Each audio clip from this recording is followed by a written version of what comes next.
Ma, hatod na ta ka. Gusto ni mo? Di na. Ako na lang.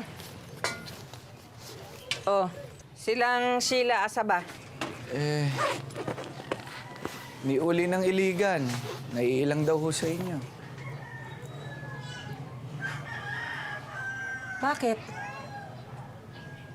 Ang sa akong sala. Inano ko ba siya? Ay, Ma! Nakalimutan mo. Ang mama, makalimtano na. Di.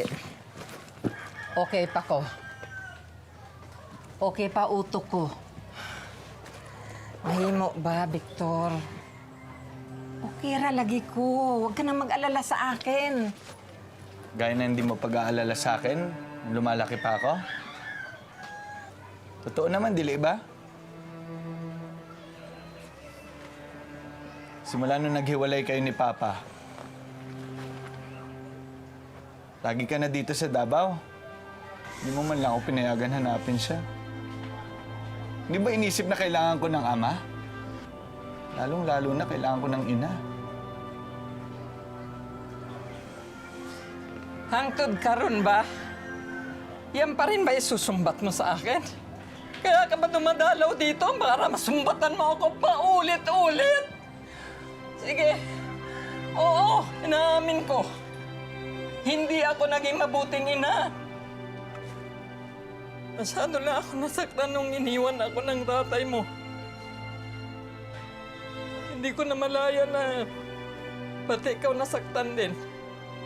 Napabayaan ko sarili ko. Pati ikaw napabayaan ko. Ah.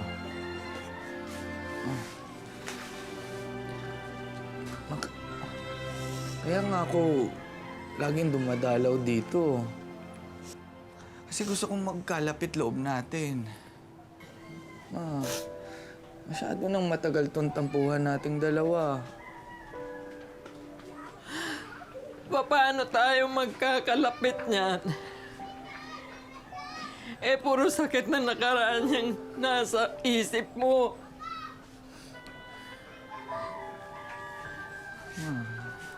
Paano ka makakapagpatawad niyan kung puro galit ang laman ng dibdib ng puso mo? Kaya nga, itigil na natin to. Ma, sumama ka na sa akin sa iligan. Saka, huwag ka na magpupunta dyan sa night market na yan. Delikado. Anak, intindihin mo naman ako. Ito lang ang buhay na alam ko. Ito ang nakasanayan ko. Ayoko namang isipin na matanda na ako o anak ko'y silbi. Ma,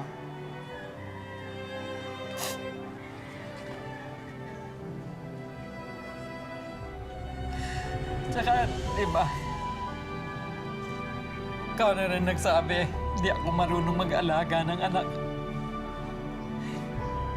Hindi nga kita naalagaan, kaugalingon ako, anak.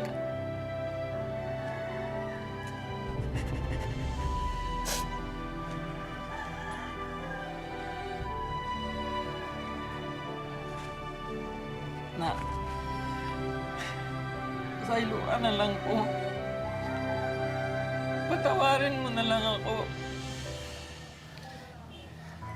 Sana matanggap ko yung pagpapatawad mo bago man lang ako mawala sa mundong ito.